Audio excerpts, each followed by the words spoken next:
আমার মাঝখানে আবার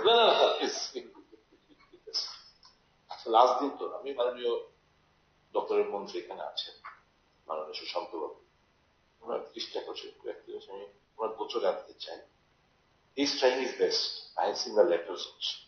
The fact of the matter is, Agartala থেকে বিভিন্ন রুটে বিমান ভাড়া অস্বাভাবিক বৃদ্ধি হয়েছে, মানে beyond the capacity of a common. আগামী 4 দিনের মধ্যে যদি যেতে হয় 8-9 হাজারের নিচে টিকিট যে কলকাতা এই জায়গায় গিয়ে দাঁড়িয়েছে, ফ্লাইটও আমাদের কমেছে। তো আমি অনুরোধ করবো, হিজ ট্রাইং হিজ বেস্ট। আবার অনুরোধ করবো উনি যেন আবার এই ব্যাপারটা একটু কর্তৃপক্ষের গোচরে কিভাবে আমাদের রাজ্যের জন্য রিমিটি দেওয়া যায় একটু কাইন্ডলি দয়া করে আপনার মাধ্যমে ওনাকে আমি রিকোয়েস্ট করতে চাই, এটা যেন উনি দেখেন। এক্ষুনি উত্তর দিতে হবে না, but he should keep it in mind and decide. Thank you. এখন মাননীয় চেয়ারম্যান, মাননীয় সুদীপ বাবু বা অন্য সদস্যরা গত সেশনেও এটা বলেছেন এবং আমরা বারবারই সেটা বলেছি। কেন্দ্রীয় মন্ত্রকের সঙ্গেও কথা হয়েছে, সেক্রেটারি লেভেলেও আলোচনা হয়েছে, চিঠি আদান প্রদান হয়েছে এবং সরকারের চিঠিও আমি সুদীপ বাবুকে দেখিয়েছি। আবারও বলছি যে যে কোনো এয়ারলাইন কোম্পানি ডাইরেক্টলি ভারত সরকারের সিভিল এভিয়েশন মিনিস্ট্রির আন্ডারে কন্ট্রোল না, এটা ডিকন্ট্রোল। 1 নম্বর। 2 নম্বর হচ্ছে ব্যাপারটা এমন ভাবার কিছু নেই যে আমরা শাসক দল, আমরা এটা চাইছি না, কারণ যারা টিকিট কাটছে তারাও আমাদের রাজ্যের মানুষ। আমরা যখন যাই আমরাও এই রাজ্যেই থাকি, তো স্বাভাবিকভাবেই উই আর অলসো কনসার্ন এই বিষয়টা নিয়ে। কিন্তু ব্যাপারটা হচ্ছে ডাইরেক্টলি চিঠি আমার কাছে এখনো হোয়াটসঅ্যাপে মোবাইলে রয়েছে, বারবার সেখান থেকে দিল্লি থেকে বলা হচ্ছে যে এটা ডিকন্ট্রোল, কন্ট্রোল না। নাম্বার 1। নাম্বার 2 হচ্ছে ডিজিসি এর আন্ডারে তারিফ মনিটরিং ইউনিট, একটা ইউনিট রয়েছে, তারা এটাকে কন্ট্রোল করে, ডাইরেক্ট সিভিল এভিয়েশন করে না। ব্যক্তিগতভাবে আমি সিভিল এভিয়েশন মিনিস্টারের সঙ্গে কথা বলেছি, কিন্তু যখনই আমরা চিঠি পাঠাই বা কথা বলি সেখানে চিঠি অফিসিয়ালসদেরকে পাঠিয়ে দেওয়া হয় এবং অফিসিয়ালসদেরকে বলা হয় যাতে তার রেসপন্স আমাদেরকে প্রদান করা হয়। এবং সিরিজ অফ লেটার আমাকে মন্ত্রী হিসাবে এবং secretary level, joint secretary government of India আমাদের স্টেট সেক্রেটারিকে মার্ক করছে চিঠি দিয়ে, যেটা আমাদের আন্ডারে না। আমি আপনার জ্ঞাতার্থে বলবো, এই বিষয়গুলো যখন গত সেশনে উত্থাপিত হচ্ছিল, আমি director airport authority of India Agartala, ওনাকে মিস্টার মিনা, ওনাকে ডাকিয়ে উনি এসে আমাকে ব্যাপারটা বুঝিয়ে বলেন। আমি ব্যাপারটা বোঝার চেষ্টা করি যে আসলে ব্যাপারটা কি হচ্ছে। আমাকে উনি টোটাল মোবাইল খুলে আমাকে দেখালেন যে যে কোনো এয়ারলাইন কোম্পানিতে ধরুন 100টা সিট রয়েছে, বেস্ট প্রাইস যেটা, বেস্ট প্রাইস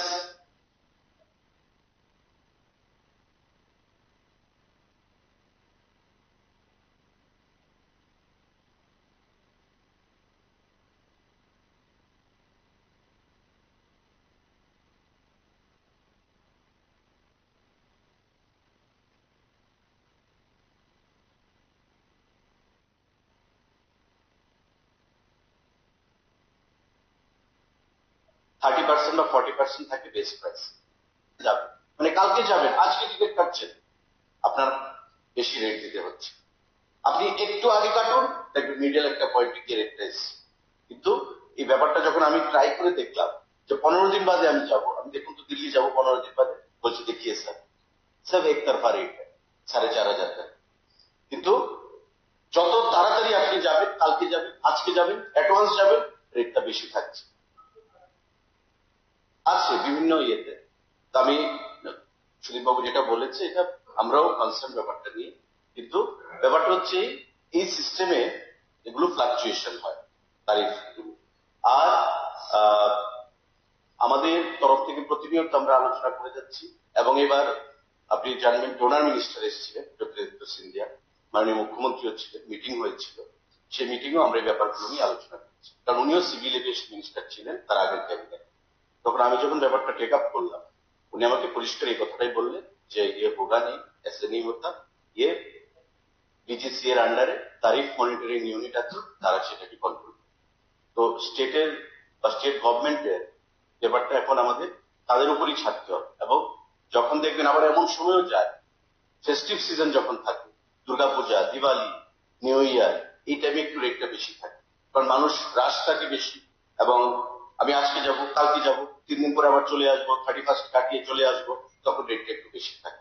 তো আমরাও ব্যাপারটা নিয়ে ওয়ারিড এবং কনসার্ন, কিন্তু ব্যক্তিগতভাবে আমি বলেছি নেক্সট ভিজিটে আমি আবার দিল্লিতে গিয়ে সেটাই মন্ত্রীর সঙ্গে আলোচনা করব। ভারতবর্ষের মধ্যে সব আইটেমের মধ্যে এমআরপি, এই একটা জায়গার মধ্যে মানে টিকিটের মধ্যে, এয়ারলাইন্স যেগুলো টিকিটের মধ্যে এটার এমআরপিটা নেই। মানে মানে আমি আপনি এমআরপি ফিক্স করতে পারবো না। না না না, আমি যেটা বললাম আপনার গেটাচ্ছে বোঝা যাচ্ছে না, দেখুন করবেন তো, I cannot make the law for the entire nation. সেক্ষেত্রে সিভিল এভিয়েশন মিনিস্ট্রি যেটা ডিসিসি বলছি যে এটা নিয়ন্ত্রণের কি কোনো অধিকার বা ক্ষমতা কেন্দ্রীয় সরকারের নেই, 1 নম্বর। 2 নম্বর হলো যে এটা তো প্রাইভেটাইজেশনের ফল। 1 মাস পরে টিকিট কাটলাম, আমি কালকে কাটলাম, এতে প্লেনটা যে চললো তার খরচের কোনো হেরফের নেই। বিমানটা যে আগরতলা আপনারা ছিলেন,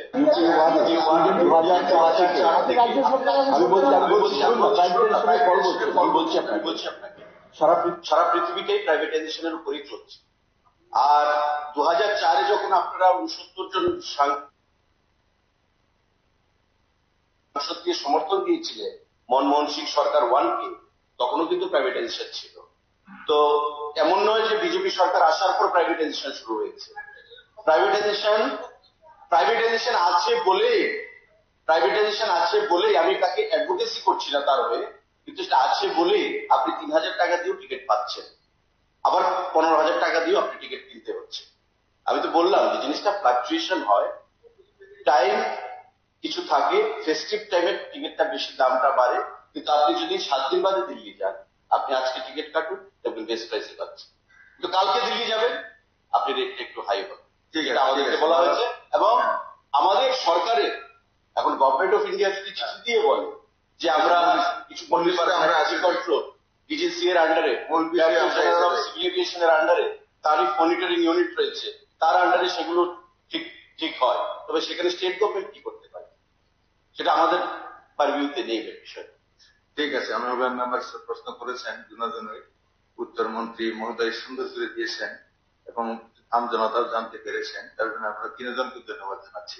এখন মূল বিষয় অনারেবল গভর্নরের স্পিচের উপর ভাষণ রাখার জন্য অনারেবল মেম্বার শ্যামল চক্রবর্তীকে অনুরোধ করছি, আপনি শুরু করুন।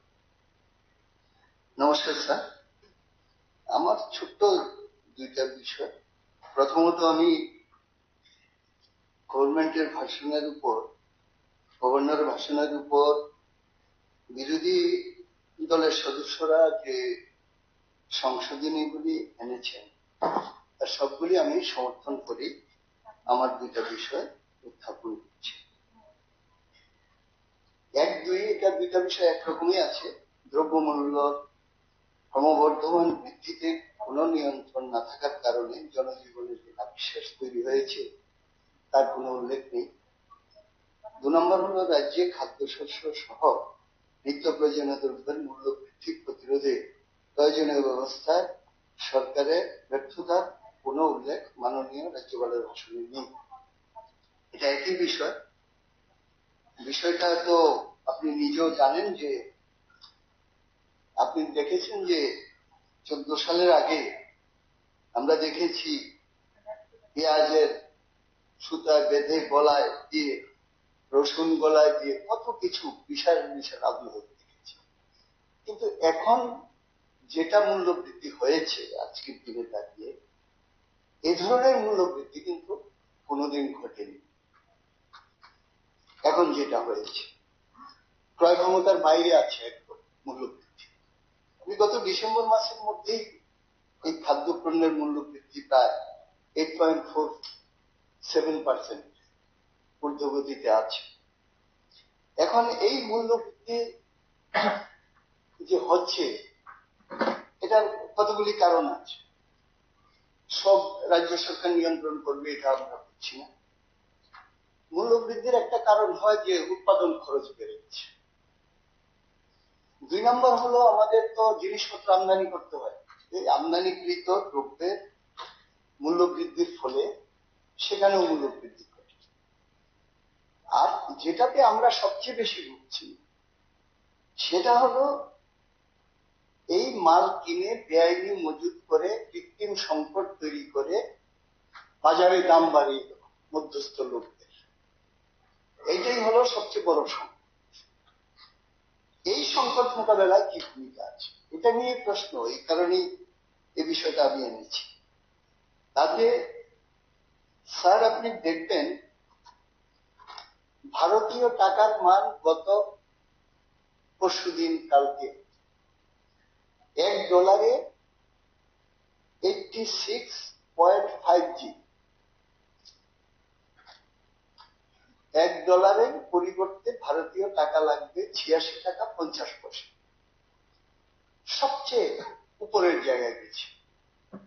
এইটা যখন হয়েছে, স্বাভাবিকভাবে অশোধিত যে তেল আসবে আমাদের দেশের মধ্যে সেটার দাম বাড়বে। আর অশোধিত তেলের দাম বাড়লে পরে পেট্রোল ডিজেলের দাম বাড়বে, জ্বালানি এ সমস্ত সবকিছুর দাম বাড়তে বাধ্য, ডলারের এগেনস্টে যখন এটা হয়েছে। সেকেন্ড হলো ভোজ্য তেল, ডাল যেগুলি আমরা আমদানি করি সেগুলির দামও সেখানে বাড়বে, স্বাভাবিকভাবে বাড়বে। কাজে একটা এখন যে অবস্থাটা আছে সেটা আরো খারাপের দিকে যাবে। এখন আমরা যেটা দেখছি সেটা হলো যে কেন্দ্রীয়ভাবে এটা নিয়ন্ত্রণ হচ্ছে না, আমাদের চোখে পড়ে না। ভারতবর্ষের কোন মজুতদারের বড় বড় গোডাউন এগুলি চেক হয়েছে কিনা, কত মাল মজুত আছে এগুলি হয়েছে কিনা, কোন খবরের কাগজে আমরা এই সমস্ত বিষয়গুলি কিন্তু সেখানে পাচ্ছি না।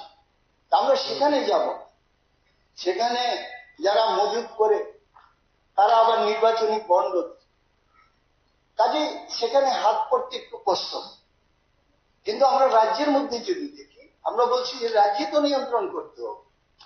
রাজ্যের মধ্যে যদি দেখি তাহলে এই দপ্তরের যে কাজকর্ম, এটা ঠিক যে তারা মাঝে মাঝে বাজারের মধ্যে এখানে সেখানে যায়, কিন্তু এখানে সেখানে গেলেও সেখানে আমরা দেখি যে এগুলি আপনার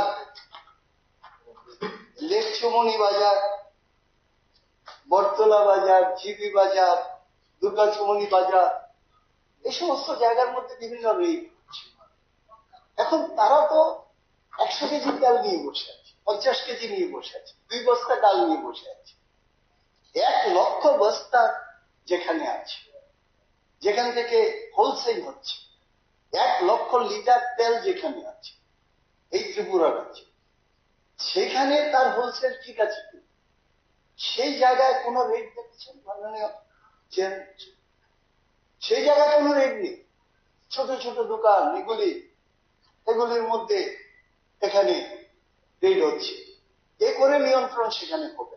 কাজে এই বিষয়টা আমি দেখছি মানুষের না বিশ্বাস হতেছে, একেবারে শ্রমিক কৃষক থেকে আরম্ভ করে কর্মচারী সবার। আপনি দেখলে অবাক হয়ে যাবেন যে জীবনদায়ী ওষুধের দাম এই সময়ের মধ্যে বেশ কিছু 50% ইনক্রিজ হয়েছে, 50%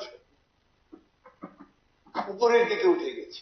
কাজে মানুষের প্রতিটা ক্ষেত্রে যেখানে আপনি যাবেন সেখানেই জিনিসের দাম বেশি।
সারা দেশের মানুষ এই টাকাটা দিচ্ছে।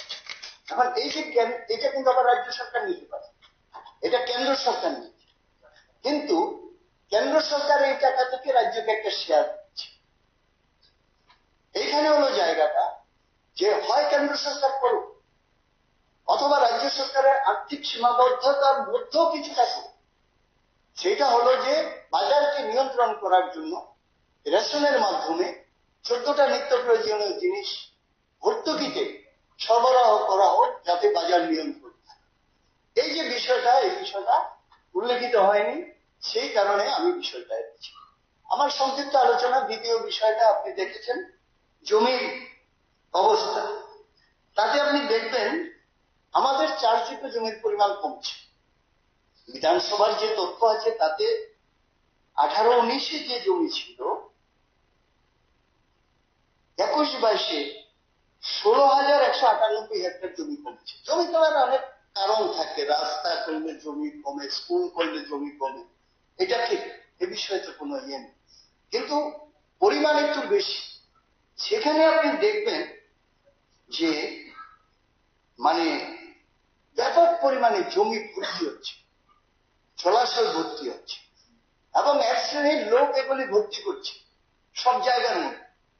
আমার সুনামুরা তো একসাথে নোটিশ করেছে সরকার, কোন নোটিশ মানে না এরা। রাত্রিবেলা আবার মাটিতে 10 কানি 15 কানি 20 কানি একসাথে এই জলাশয় ভর্তি করতে গিয়ে সরকারি যে ট্রেন আছে, জল যাবে শহরের নালা, সেই নালা পর্যন্ত ভর্তি করে দিচ্ছে। কিভাবে ভর্তি করছে? যে এই যে নালাটা আছে, এই নালাটা 50 বছর আগে কোন একজন সরকারকে দিয়েছিল, কিন্তু ঘটনাক্রমে এই যে আপনার কি জানি বলে এগুলিকে পর্চা, এটার মধ্যে ওই মালিকের নামে এখনো উঠে আছে, ওর থেকে জায়গা কিনেছে এই জোর দিয়ে। সেখানে এই যে 50 বছর ধরে জল যাচ্ছে, সেই নালা পর্যন্ত ভর্তি করে মাসেলবেন এরা সরকারি নোটিশের পরও রাত্রিবেলা ফেলে। কিন্তু এই মাটি তোলার কি ব্যবস্থা? এটা এক জায়গা না, সব জায়গার মধ্যে মাটি তোলার কি ব্যবস্থা আছে, সেই ব্যবস্থাগুলো। এই কারণে আমি এনেছি, অবৈধভাবে এই ধরনের ব্যাপক জলাশয় ভর্তি হচ্ছে। সারা রাজ্যের মধ্যে কিনা জানি না, কিন্তু আমাদের এখানে ভর্তি হচ্ছে। কাজে সেই দিক থেকে আমি বলবো যে এই বিষয়টা এখানে উল্লেখিত নেই, এটা কিভাবে নিয়ন্ত্রণ করতে হবে, এটা নিয়ন্ত্রণ করা দরকার। আবারও আমি সমস্ত এই যে সংশোধনীগুলি, এগুলিকে সমর্থন করে আমার ছোট্ট আলোচনা আমি শেষ করলাম। নমস্কার। ধন্যবাদ সামন্ত প্রতিনিধি। এখন মহামান্য রাজ্যপালের ভাষণের উপরে বক্তব্য রাখবেন আমরা মেম্বার অন্তরা সরকার দেব।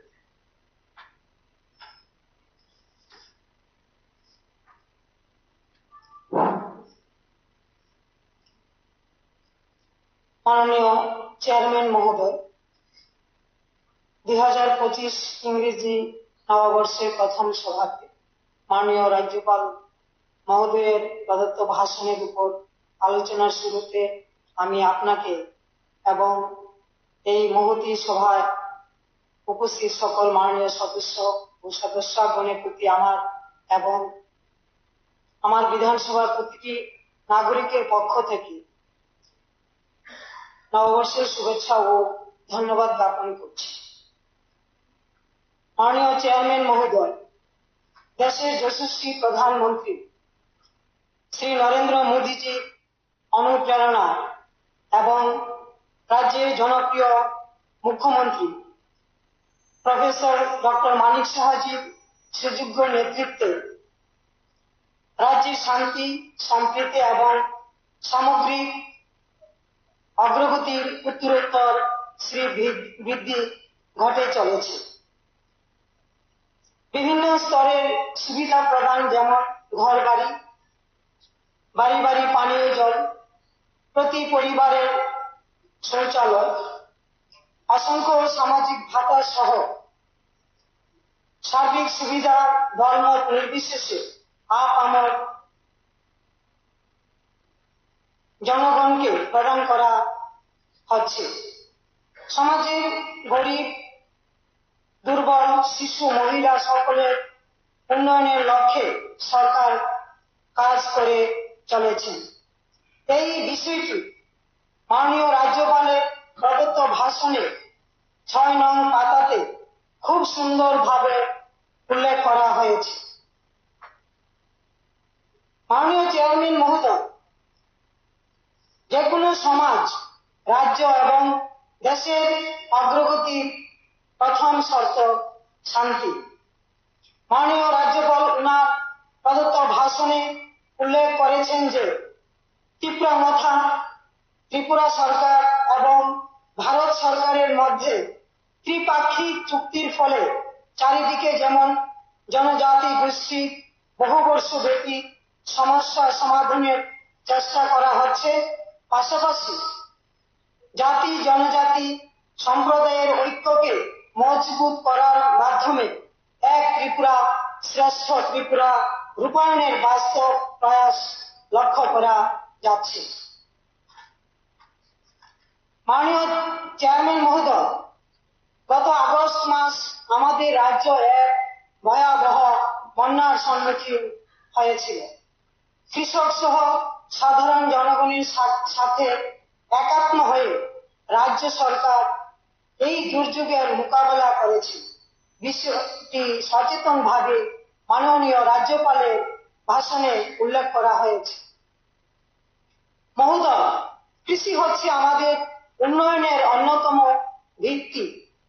আগস্ট মাসে বন্যায় ক্ষতিগ্রস্ত কৃষকদের সহায়তা প্রদান, আধুনিক তথ্য প্রযুক্তির মাধ্যমে কৃষকদের সার্বিক মানোন্নয়ন, ফল সবজি ও বাগিচা চাষের নতুন নতুন ক্ষেত্র সৃষ্টি, ভোজ্য তেল, পাম অয়েল, গৃহপালিত পশু পাখি সহ সার্বিক অগ্রগতির বিষয়টি মাননীয় রাজ্যপালের প্রদত্ত ভাষণে উল্লেখ করার জন্য আমি আপনার মাধ্যমে মহামান্য রাজ্যপাল মহোদয়ের প্রতি কৃতজ্ঞতা জ্ঞাপন করছি।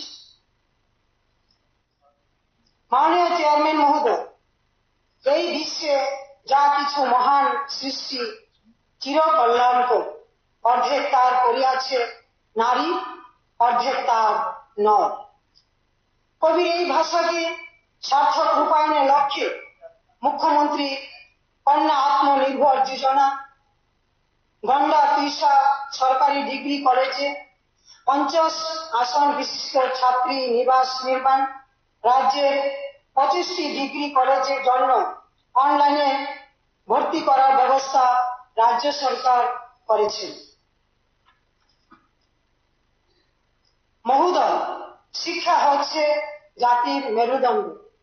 শিক্ষার মাধ্যমে সেই মেরুদণ্ডকে শক্তিশালী করার লক্ষ্যে লেম্বুছড়ার কেন্দ্রীয় সংস্কৃত বিশ্ববিদ্যালয়ের নতুন প্রশাসনিক ভবন নির্মাণের লক্ষ্যে অর্থ মঞ্জুরি, প্রধানমন্ত্রী ইন্টার্নশিপ প্রকল্প চালু, যৌথ পরীক্ষায় উত্তীর্ণ ছাত্র ছাত্রীদের উচ্চ শিক্ষার সুবিধা দিতে CM7 নামে নতুন উদ্যোগ চালুকরণ, ছাত্র ছাত্রীদের আইপ্যাড বিতরণ, আগরতলা CBSE রিজিওনাল অফিস খোলার মতো বিষয়সমূহ উল্লেখ এবং প্রশংসার দাবি রাখে। মাননীয় চেয়ারম্যান মহোদয়, সুস্থ দেহ, সুস্থ স্বাস্থ্য, সুস্থ সমাজ গঠনের পরিচালক, এই লক্ষ্যকে সামনে রেখে GBP এবং LGMC-তে অঙ্গ প্রতিস্থাপনের সুবিধা চালু করা হয়েছে। GBP এবং ডক্টর BR আম্বেদকর হাসপাতালে কেবিন, ICU বেড এবং নূতন ডায়ালাইসিস ইউনিট স্থাপন রাজ্যের উন্নয়নের পরিচালক। তাছাড়া আমতলীতে নতুন মেডিকেল কলেজ স্থাপনে বিভিন্ন স্থানে উৎসবের মেজাজে রক্তদান শিবির পরিচালনা, মুখ্যমন্ত্রী সুস্থ শৈশব সুস্থ কৈশোর অভিযান ইত্যাদি উল্লেখযোগ্য পদক্ষেপ সমূহ মাননীয় রাজ্যপাল প্রদত্ত ভাষণে উল্লেখ করা হয়েছে। যোগাযোগ ব্যবস্থা উন্নয়নের লক্ষ্যে নতুন নতুন রাস্তা নির্মাণ, রাস্তা সংস্কার, নতুন নতুন RCC রাস্তা নির্মাণ ইত্যাদি রাজ্য সরকার কর্তৃক গৃহীত যুগোপযোগী এবং বাস্তবসম্মত পদক্ষেপ। মাননীয় চেয়ারম্যান মহোদয়, আমরা জানি জলের অপর নাম জীবন। প্রতিটি বাড়িতে নল জল প্রকল্প, এফএসটিসি মাধ্যমে পানীয় জলের সংযোগ প্রদান সহ বিদ্যালয় এবং এডব্লিউ সেন্টার সমূহে পানীয় জলের সংযোগ প্রদান, নলকূপ খনন, নতুন নতুন আইআরপি স্থাপনের মতো জনকল্যাণমুখী কাজ সমূহ মাননীয় রাজ্যপাল প্রদত্ত ভাষণে সুন্দরভাবে স্থান পেয়েছে। প্রতি বাড়িতে কাঁচা ঘর, গৃহহীন মানুষদের নিয়ে আমাদের বিরোধী বামপন্থীরা দীর্ঘদিন ত্রিপুরা শাসন করেছে। মিছিলের লাইন দীর্ঘ থেকে দীর্ঘতর করেছে। দিতে হবে স্লোগান তুলত। প্রধানমন্ত্রী আবাস যোজনা খাতে শুধুমাত্র 2023-24 অর্থ বছরে 1,08,000-এর উপর স্থায়ী পাকা ঘর নির্মাণ করে দেওয়া হয়েছে। ঘরের ঘর কিছুদিন পর মিউজিয়ামে গিয়ে দেখতে হবে। সেজন্য লম্বা মিছিলও করতে হয়নি। দিতে হবে বলতেও হয়নি। এটাই ডাবল ইঞ্জিন সরকারের সাফল্য।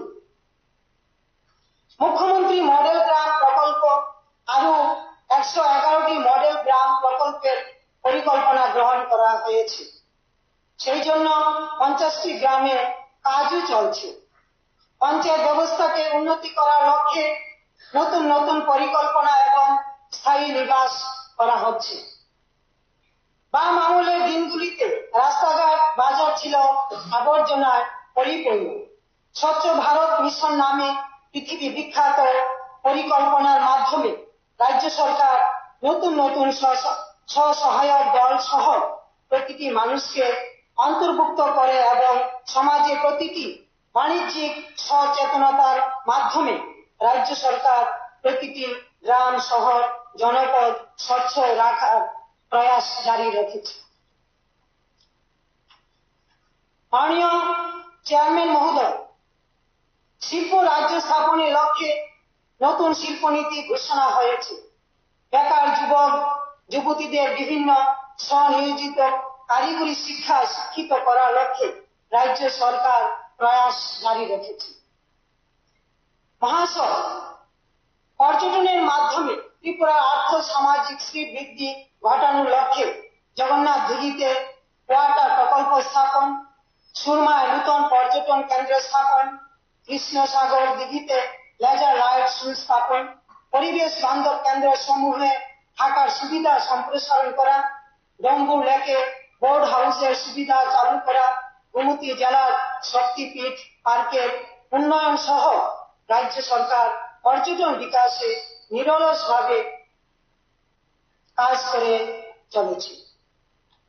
তপশিলি জাতি এবং ওবিসি সম্প্রদায়ের জীবনযাত্রার সার্বিক মানোন্নয়নের লক্ষ্যে পিএম অজয় প্রকল্পে সহায়তা প্রদান, প্রি ম্যাট্রিক স্কলারশিপ প্রদান, পোস্ট ম্যাট্রিক স্কলারশিপ প্রদান সহ এককালীন আর্থিক সহায়তা প্রদানের মতো গুরুত্বপূর্ণ বিষয়সমূহ প্রতিফলিত হওয়ার জন্য আমি আপনার মাধ্যমে রাজ্যপাল মহোদয়কে কৃতজ্ঞতা ও অভিনন্দন জ্ঞাপন করছি। মাননীয় চেয়ারম্যান মহোদয়, অন্যান্য স্থানের মতো কমলাসাগর বিধানসভা ক্ষেত্র এবং জনগণকে নিয়ে বাম সরকার দিন রাত ষড়যন্ত্র করে গেছে। বর্তমান জনমুখী সরকার আমার নির্বাচনী ক্ষেত্রের অন্তর্গত শেকিলকুট এলাকায় 656 কোটি টাকা বিনিয়োগের প্রয়াস নিয়েছে। এই জন্য আমি মাননীয় দেশের প্রধানমন্ত্রী এবং রাজ্যের জনপ্রিয় মুখ্যমন্ত্রীকে অশেষ কৃতজ্ঞতা ও ধন্যবাদ জ্ঞাপন করছি। মাননীয় চেয়ারম্যান মহোদয়, প্রতি বাড়িতে স্থায়ী পাকা ঘর, বিশুদ্ধ পানীয় জল, বিদ্যুৎ, গ্যাস সংযোগ, আয়ুষ্মান কার্ড, লাখপতি দিদি, ডিজিটাল পদ্ধতিতে স্বচ্ছতার সাথে লেনদেন, ই অফিস ব্যবস্থা, ভর্তুকি মূল্যে ধান ক্রয়, বিনামূল্যে খাদ্যশস্য বিতরণ, মাতৃজন্ম থেকে মৃত্যু পর্যন্ত অসংখ্য স্কিম, সামাজিক ভাতা প্রদান রাস্তাঘাট সহ যাবতীয় পরিকাঠামো উন্নয়নের বিষয়গুলি মাননীয় রাজ্যপাল প্রদত্ত ভাষণে প্রতিফলিত হওয়ার ফলে আমি আপনার মাধ্যমে মাননীয় রাজ্যপাল মহোদয়, আমাদের জনপ্রিয় মুখ্যমন্ত্রীজিকে এবং আপনাকে, এই হাউসে উপস্থিত সকলকে শ্রদ্ধা ও ভালোবাসা জানিয়ে আমার সংক্ষিপ্ত আলোচনা শেষ করছি। বন্দে মাতরম, ভারত মাতা কি জয়। ধন্যবাদ অনারেবল মেম্বার অন্তরা সরকারকে ঠিক সময়ের মধ্যে ওনার ভাষণটা সুন্দরভাবে রাখার জন্য। এখন আমি অনুরোধ করব অনারেবল মেম্বার রামু জাজি, আপনি মহামান্য রাজ্যপালের ভাষণের উপর আপনি আলোচনা শুরু করুন। মাননীয় চেয়ারম্যান সাহেব, গত 10ই জানুয়ারি মহামান্য রাজ্যপাল উনি পবিত্র এই হাউসে ভাষণ প্রদান করেছেন। আমি এই ভাষণ সহ এবং আমার আনিত 3টা যে সংশোধন সেগুলো আমি এর সঙ্গে বলার চেষ্টা করছি। স্যার, আমি বিরোধী দলের বিধায়ক বলে যে বিরোধিতা করছি তা না। সরকারের ভুল ত্রুটিগুলো ধরে দেওয়ার জন্যই আমি এখানে আলোচনা করার চেষ্টা করছি।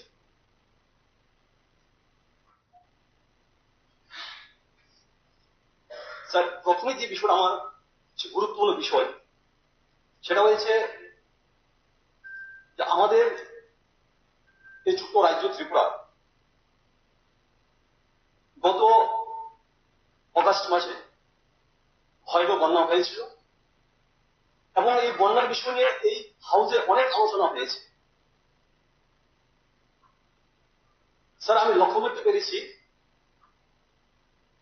যদি বন্যায় সবচেয়ে বেশি যে আমাদের প্রতাপগড়ে যদি সামান্য বৃষ্টি হয় সেখানে সবার আগে জল উঠে, কারণ প্রতাপগড় যেখান থেকে শুরু হয়েছে সেখানে হাওড়া নদী থেকে শুরু হয়েছে এবং যেখানে শেষ সেটাও হাওড়া নদীর মধ্যেই পড়েছে। মাঝে দিয়ে একটা নদী এসেছে বঙ্কোশী নদী, সেটা টাকারজোলা গাবতী থেকে শুরু হয়ে যে নদীটা শুরু হয়েছে বঙ্কোশী নদী। যে আমাদের লক্ষ্য করতে পেরেছি স্যার, যখন এই বন্যার ফলে মানুষের অনেক ক্ষয়ক্ষতি হয়েছে এই প্রতাপগড় অঞ্চল এলাকার মধ্যে, কিন্তু স্যার লক্ষ্য করতে পেরেছি যারা প্রশাসনিক আধিকারিকরা যখন এই বন্যার পরে যখন তাদের কাছে যায় তখন আমরা যারা নির্বাচিত প্রতিনিধি আছি আমাদের সঙ্গে কোনো যোগাযোগ নেই। তারা তাদের পছন্দের লোক নিয়ে মানুষের কাছে যায়, তো তাদের পছন্দের লোককে তারা এখানে পছন্দের লোকের কাছে গিয়ে তাদের মনের কথা বলে, অনারেবল মেম্বার যেটা দরকার সেটা বলে না স্যার। আপনি যে সংশোধনী এনেছেন এটা এই জায়গায় স্যার আমি যুক্তি করছি রাজ্যপাল ভাষণ সহকারে 100% স্যার বলছি স্যার যে আমাদের সেই প্রশাসনিক আধিকারিকরা মানুষের কাছে যে আমাদের নিয়ে যদি যেত তাহলে আমরা অনেক বিষয় বলতে পারতাম, যে এই সমস্যাগুলো তুলে ধরতে পারতাম। তাদের পছন্দের মতো লোককে গিয়ে সেখানে ছবি তুলে সেখানে স্যার আমরা দেখছি তহসিলের কাছে জমা পড়ে, আমাদের ডিসিতে যায়, আমাদের এসডিএম এর কাছে আসে স্যার। সবাই স্যার সুযোগ সুবিধা পেয়ে গেছে, সেটা ভুল স্যার। স্যার অনেক মানুষ এখনো সেই সুবিধা পায়নি, সেটা আমরা লক্ষ্য করতে পারছি স্যার। সেটা শুধু রাজ্যের, যেমন শুধু প্রতাপগড় স্যার রাজ্যের বিষয় স্যার এটা। আজকে সেই জায়গা দাঁড়িয়ে আমাদের বলতে হয় স্যার। স্যার এই ভয়াবহ বন্যার ফলে স্যার মানুষের যেমন অনেক মানুষের জীবনহানি হয়েছে, অসংখ্য মানুষের ফসল কৃষিজ সম্পদ অনেক নষ্ট হয়েছে, কিন্তু আমরা লক্ষ্য করতে পারছি সরকার যে জায়গায় লক্ষ লক্ষ টাকা স্যার মানুষের ক্ষতি হয়েছে সে একটা সান্ত্বনা পুরস্কার হিসেবে স্যার এখানে 1000 টাকা দিচ্ছে কোথাও স্যার, যেখানে তার ওই ভূমিকা পরিষ্কার করার জন্য তাকে সামান্য টাকা দিয়ে তাকে সরে যাচ্ছে দূরে স্যার। এইভাবে মানুষকে স্যার মানে আমরা লক্ষ্য করতে পারছি স্যার। মানুষ এই আমরা আজকে আমাদের কাছে বলছি বিষয়গুলা যে আমরা সামনাসামনি অনেকে ভয়ে নাও বলতে পারছি, কিন্তু চুপে চাপে আমার কাছে বলার চেষ্টা করে যে আমি তো আমার ঘরটা ভেঙে গেছে, আমি থাকবো কোথায়, আমি যে রাত্রি যাপন করবো, আমার যে ঘরের মানে যে আমার টাকা চাপড় যেগুলো থাকে এগুলো মানে বৃষ্টি বা জলে নষ্ট হয়ে গেছে, আমরা কোথায় থাকবো? আমাদের জন্য সরকার সেই বিষয়ে সেভাবে দেখছে না। সেগুলো স্যার আজকে আমরা মানুষের জন্য যাচ্ছি, মানুষ সেই কথাগুলো আমাদের তুলে ধরার চেষ্টা করছে স্যার।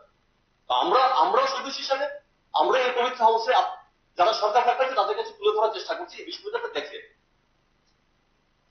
স্যার আমরা লক্ষ্য করতে পারছি স্যার, যদি আমরা শিক্ষার কথা বলি স্যার, এই রাজ্যের মধ্যে 1 ফেব্রুয়ারি 2023 কেন্দ্রীয় সরকার 690টি একলব্য মডেল রেসিডেন্সিয়াল স্কুল ঘোষণা করেছিল 2023 সালে 1 ফেব্রুয়ারি। স্যার 2 বছর হয়ে গেছে স্যার, আমাদের রাজ্য 690টার মধ্যে 21টা একলব্য মডেল রেসিডেন্সিয়াল স্কুল পাওয়ার পেয়েছে, কেন্দ্রীয় সরকার দিয়েছে রাজ্যকে। সেই জায়গায় আমরা লক্ষ্য করতে পারছি স্যার, এই 2 বছরে মাত্র 6টা স্কুল চালু হয়েছে। আমি বলছি স্যার, যে 6টা school residential school model Eklavya চালু হয়েছে, নালিছড়া চালু আছে স্যার, বীরচন্দ্রনগর চালু আছে গোমতী ডিস্ট্রিক্ট, কিল্লা গোমতী ডিস্ট্রিক্ট চালু আছে,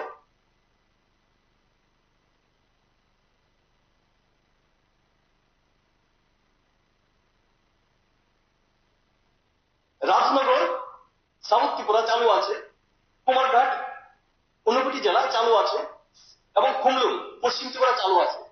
স্যার এখনো 15টা স্কুল এখনো চালু হয়নি। যেগুলো চালু হয়নি সেগুলো বলছি, ছামনো ধলাই ত্রিপুরা এখনো চালু হয়নি, ডুম্বুরনগর এখনো চালু হয়নি, মনু চালু হয়নি, পূর্ব ডুলুমা অমরপুর এখনো চালু হয়নি, তরবুক এখনো চালু হয়নি, রূপাইছড়ি এখনো চালু হয়নি, মুঙ্গিয়াগামী এখনো চালু হয়নি, পদ্মবিল এখনো চালু হয়নি, দামছড়া এখনো চালু হয়নি, দশদা উত্তর ত্রিপুরা এখনো চালু হয়নি, লালঝুড়ি উত্তর ত্রিপুরা এখনো চালু হয়নি, চৌকুইজলা সিপাজলা ডিস্ট্রিক্ট এখনো চালু হয়নি, পম্পি দক্ষিণ ত্রিপুরা এখনো চালু হয়নি, হেজেমারা পশ্চিম ত্রিপুরা এবং মানধাই পশ্চিম ত্রিপুরা, এই 15টা একলব্য মডেল স্কুল এখনো চালু হয়নি। স্যার কেন্দ্রীয় সরকার টাকা দিচ্ছে, এই টাকাগুলো কোথায় যাচ্ছে? তাদের জন্য শিক্ষক নিয়োগের কথা, এখন শিক্ষক নিয়োগ করছে না। আর 2 বছর আগে কবে করবেন? বছরে এত বছরে মাত্র 4টা ছিল, এখন সেশন চালু।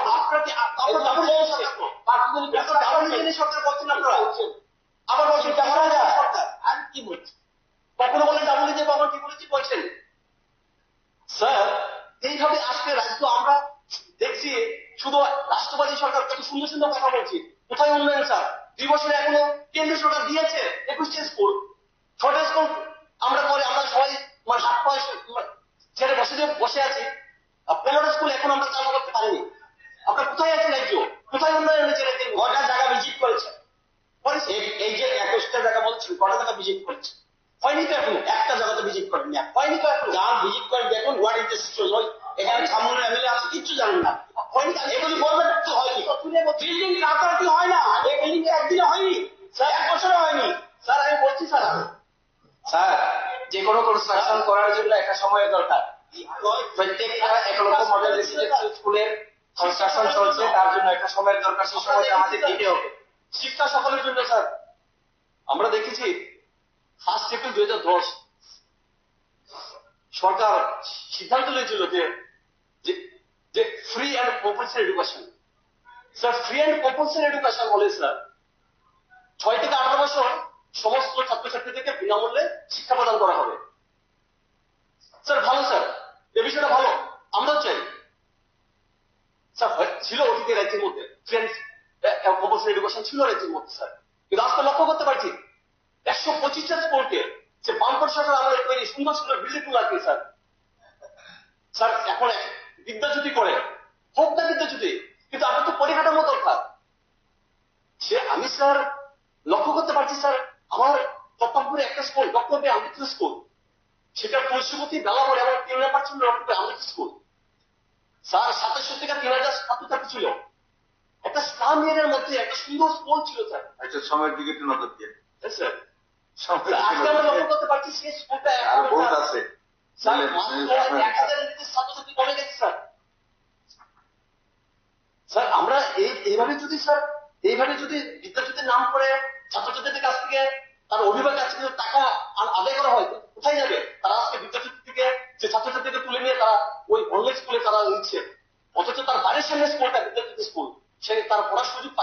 শুধু পয়সার জন্য sir. Islam area sir, sir Rishipara, Araiya Rishipara, Adarsh colony Rishipara, Lenin colony, এগুলো আছে কলোনির মধ্যে একটা স্কুল, বিদ্যাপীঠ স্কুল। সেটা আজকে মানুষ সেটা মেনে নিতে পারছে না স্যার। অভিভাবকরা ক্ষুব্ধ স্যার এই বিষয়ে। আমাদের কাছে বলছে মানুষ আপনার সময় কিন্তু শেষ। স্যার এখন 8 মিনিট হয়েছে, নেই, 10 মিনিট হয়ে গেছে। তো 8 মিনিট আমি দেখছি 10 মিনিট হয়ে গেছে। কমপ্লিট করেন। স্যার। বাকিটা পাবেন না। আমার যে বিষয়টা স্যার বলছি, আমরা বহুত সিনিয়ররা আছে, স্যার বলছি স্যার আমার যে বিষয়টা সেটার বিষয় তো আমার আইসিডি অ্যামেন্ডমেন্টের যে বিষয়টা বলছি স্যার। স্যার এটা একভাবে বলছি। স্যার দেখাল স্বাস্থ্য ব্যবস্থা হিসেবে নিরসনে ডাক্তার সহ চিকিৎসা কর্মী নিয়োগ করা সম্পর্কে কোনো উল্লেখ নেই স্যার। অ্যাকচুয়ালি শুধু ডাক্তারই শেষ কথা না স্যার। একটা হাসপাতালে ডাক্তার নিয়োগ হবে বা নিয়োগ করবে, কিন্তু স্যার ডাক্তার দিয়ে সবকিছু চলবে না। হাসপাতাল করতে গেলে স্যার আরো অনেক কর্মীর প্রয়োজন, বিশেষ করে ভর্তি স্যার। স্যার আমরা লক্ষ্য করতে পারছি স্যার, এই বিশেষ করে আমাদের যে রেফারেল হাসপাতাল জিবি হাসপাতালে আমরা লক্ষ্য করতে পারছি স্যার অনেক গ্রুপ ডি মানে সংকট। বিশেষ করে যারা ওপিডি আছে, ওপিডির মধ্যে ডাক্তারদের সঙ্গে অনেক গ্রুপ ডি থাকার কথা। একজন রুগী যখন আসে, ইমার্জেন্সি রুগী আসে, ডাক্তার তো রুগীটাকে নিয়ে যাবে না, একটা গ্রুপ ডি তাকে হুইল চেয়ারে করে তাকে ওয়ার্ডে শিফট করবে। সেখানেও সংকট স্যার, গ্রুপ ডি সংকট লক্ষ্য করতে পারছি স্যার। কিচেন, যারা হাসপাতালে রান্না বান্না কাজে যুক্ত, সেখানে সংকট আছে, কিচেনের সংকট আছে স্যার। স্যার ইমার্জেন্সি ড্রাইভারের সংকট আছে স্যার। স্যার ওয়ার্ড মাস্টার সেখানে অ্যাভেলেবেল নেই, অনেক সংকট আছে স্যার সেই জায়গার মধ্যে। স্যার সিকিউরিটি স্টাফ আরো বিশাল আরো দরকার স্যার এখানে। আপনার সংশোধনী যেটা আয়ুষ্মান কার্ড, এটা সহ এখানে বলে দেবেন। আচ্ছা স্যার। হ্যাঁ, সময় কিন্তু কমপ্লিট। আপনার 2 মিনিট পেরিয়ে গেছে, সিনিয়ররা পাবেন না। আমাদের জেনেরিক মেডিসিন স্যার, ডাক্তারবাবুরা হাসপাতালে ওষুধ লেখেন, অনেক সময় দেখেন স্যার ব্র্যান্ডেড ওষুধ লিখে ফেলেন। তো ব্র্যান্ডেড ওষুধ তো আর জেনেরিক মেডিসিনে পাওয়া যায় না। তো দেখা যায় 5টা ওষুধ ডাক্তার প্রেসক্রিপশন করেছে, 2টা পেয়েছে আর 3টা পাওয়া যায়। তো এটা একটা মানে রোগীর পরিবার একটা কঠিন এবং জটিল পরিস্থিতিতে তাদেরকে পড়তে হয়। তো আমার মনে হচ্ছে স্যার সেই জায়গায় সরকারের লক্ষ্য রাখা দরকার, যাতে একটা রোগী দুর্দশা দিয়ে চিকিৎসা করতে আসে, তাদের হাতে পয়সা নাও থাকতে পারে, তো তার সুবিধার জন্য তারা যাতে সমস্ত ফেসিলিটি পায় সেদিকে লক্ষ্য রাখা দরকার স্যার। আমি মনে করি স্যার আমার অনেক কিছু বলার ছিল, যেহেতু সময় কম হবে স্যার, আমি আবারও আমার এই অ্যামেন্ডমেন্ট গুলা সংশোধন করে সরকার যদি মনে করে যে না এগুলো যুক্তিগত দরকার আছে, ঠিক আছে, ঠিক আছে, ঠিক আছে।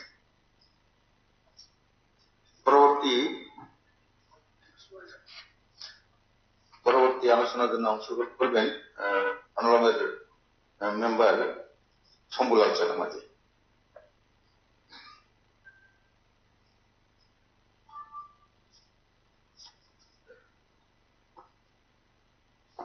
ধন্যবাদ মাননীয় স্পিকার এবং মাননীয় চেয়ারম্যান মহোদয়কে।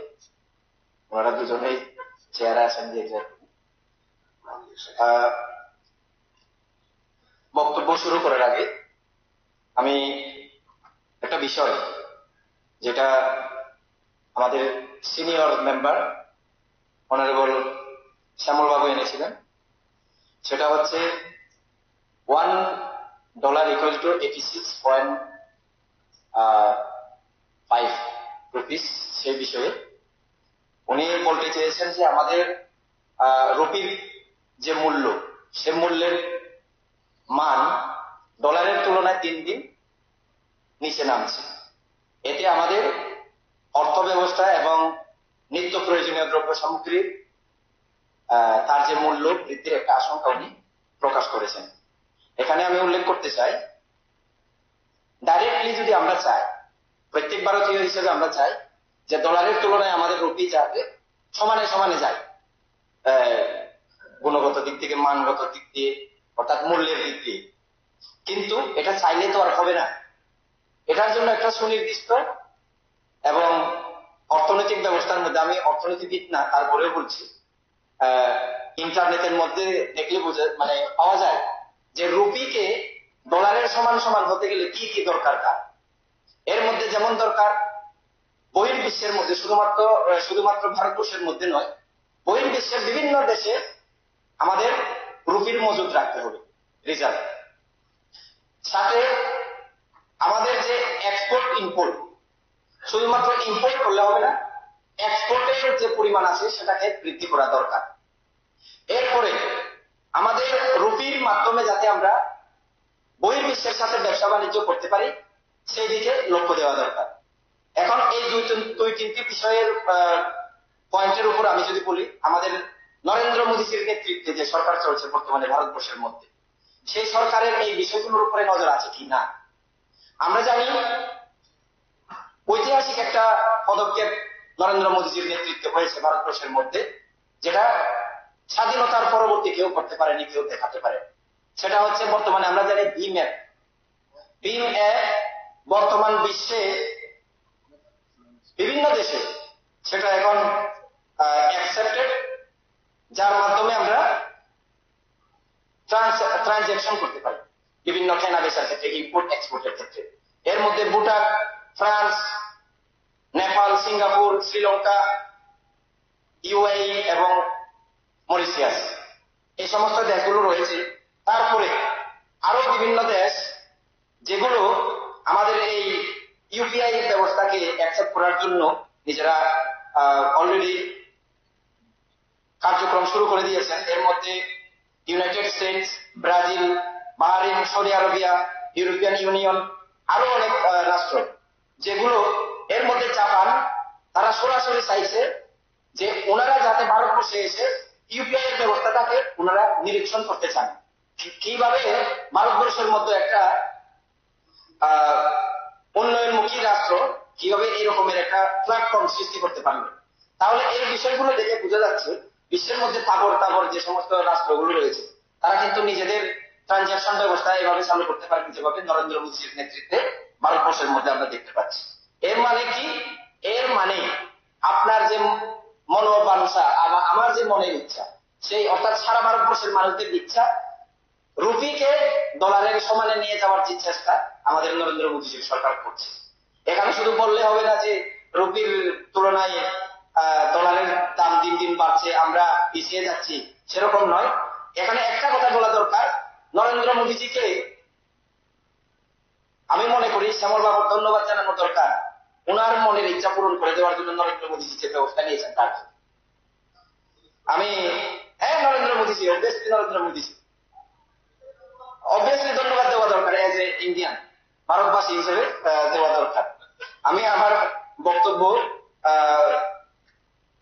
7 নম্বর পয়েন্ট, আমার মাননীয় রাজ্যপালের দেওয়া লিখিত যে ভাষণ, সেই ভাষণের ব্যাপারে আলোচনা করতে আমি 7 নম্বর থেকে শুরু করছি। 7 নম্বরের যে বিষয়টা, এখানে সন্ত্রাসবাদের বিষয়ে একটা বক্তব্য রেখেছিলেন উনি, আমাদের মাননীয় মহামান্য রাজ্যপাল মহোদয়, যে ন্যাশনাল লিবারেশন ফ্রন্ট এবং অল ত্রিপুরা টাইগার ফোর্সের সাথে সমঝোতা পত্র স্বাক্ষর করার ক্ষেত্রে এবং 250 কোটি টাকার একটা আর্থিক প্যাকেজ ঘোষণা দেওয়ার ব্যাপারে উনি বক্তব্য রেখেছিলেন। এই বিষয়টা ত্রিপুরা রাজ্যকে এক ত্রিপুরা শ্রেষ্ঠ ত্রিপুরা করার লক্ষ্যে, মানে সেই উদ্দেশ্যকে সামনে রেখে খুবই জরুরি। স্পেশালি আমার মতো যারা পাহাড়ে থাকা, যারা যুবক, যারা পাহাড়ের সন্তান, যারা এই রাজ্যে, তারা এই যে 7 নম্বর যে বক্তব্যটা, 7 নম্বর পয়েন্টে যে বক্তব্যটা মহান রাজ্যপালের, এই বক্তব্যের গুরুত্ব ওনারাই বুঝবেন। কেননা আমরা ভুক্তভোগী। আমার সামনে, আমি যখন ছোট ছিলাম, আমার সামনে টিএসআর, সিআরপি, পুলিশ আর উগ্রবাদীদের গুলাগুলি, আমি নিজে সেখানে সম্মুখীন। এই ধরনের মানে পরিস্থিতির শিকার আমরা হয়েছিলাম। তৎকালীন সময় কার আমল ছিল? বামফ্রন্টের সময়। আর এখন আপনারা বিভিন্ন সমালোচনা করেন, কি কি বলেন, কি না বলেন, বিরোধী করার জন্য, হাইলাইট হওয়ার জন্য, মিডিয়ার দৃষ্টি পাওয়ার জন্য বানিয়ে বুঝিয়ে কি কি বলার চেষ্টা করেন। এগুলো মানে দেখলে মনের মধ্যে হাসি পায় যে আপনারা কি বলছেন কি না বলছেন। আজকে অনেকজনে এই সমঝোতা হওয়ার পর আমার কাছে ব্যক্তিগতভাবে একজন জনপ্রতিনিধি আমার কাছে আসে, মানুষ জিজ্ঞেস করছে এই যে 250 কোটি টাকা, এই 250 কোটি টাকা সাধারণ জনগণদের দিলে কি হয় না? কি দরকার তাদেরকে? যারা ত্রিপুরা রাজ্যকে অশান্ত করে রেখেছিল তাদেরকে দেওয়ার কি দরকার? আমি বলেছিলাম, দাদা কাকা, শান্তি যদি না থাকে আপনি বাড়িতে ঠিক মতো ঘুমাতে পারবেন কি? কেউ পারবে না। লেখাপড়া করতে পারবেন কি নিজের সন্তানদেরকে? না, পড়াতে পারবেন না।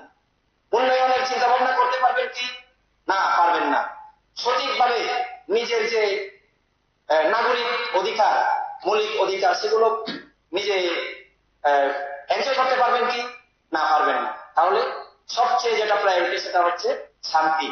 আর আমাদের সরকার, নরেন্দ্র মোদীজির নেতৃত্বে যে সরকার চলছে দেশের মধ্যে, সেই সরকারের প্রথম টার্গেটটা, প্রথম প্রায়োরিটিটা হচ্ছে শান্তি সম্প্রীতি স্টাবলিশ করা।